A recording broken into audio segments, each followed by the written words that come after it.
the state of things right now and the way and manner corruption is being fought, looking ahead of 2015, would you say there is sincerity in that corruption war? Oh, yeah. There's a lot of political will on the part of the current government actually to fight corruption, still limited generally in terms of separating between the executive, the judiciary, and also the legislature. In terms of the executive, you can see attempts at actually what I would say asset recovery, which is completely still different in terms of holistic fight against corruption. There is an anti-corruption strategic document that has been prepared by the government and signed, but it's not been conscientiously followed by the executive to ensure that strategies that have been designed are implemented in line with the program, that people can then start monitoring and then evaluating the performance of the government on that.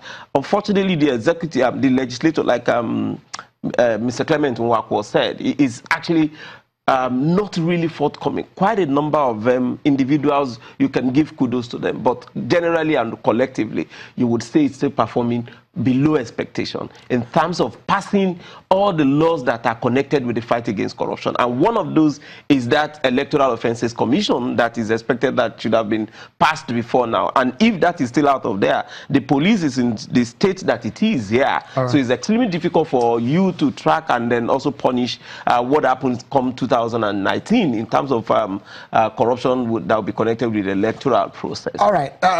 Briefly, I need to go to Abuja now.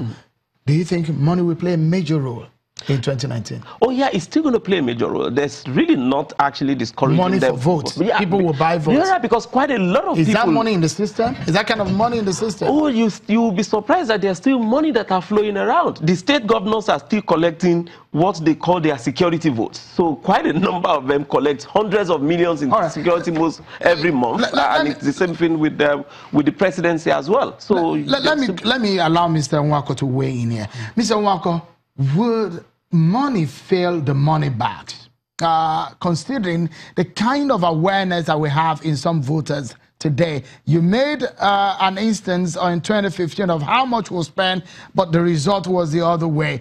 Would money fail in 2019?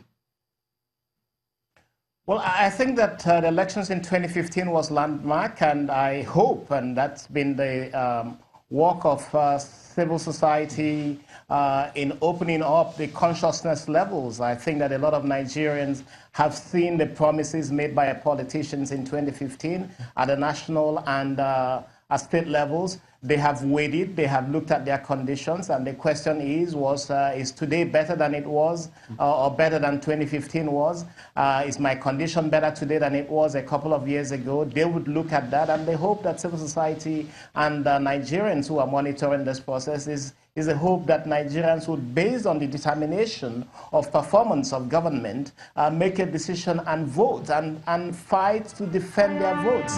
I hope money doesn't count in 2019, and I think that that's a consciousness that Nigerians need to have to ensure that they do not accept monies and vote against their conscience. I think people have to weigh the performance of government and decide whether government at state and national levels have delivered, and where they've not, people should be able to make a decision to vote against a government that has failed to perform. And certainly Nigerians have been disappointed at national and state level about where things have gone, and I'm sure that they will use their votes. And let me allow Mr.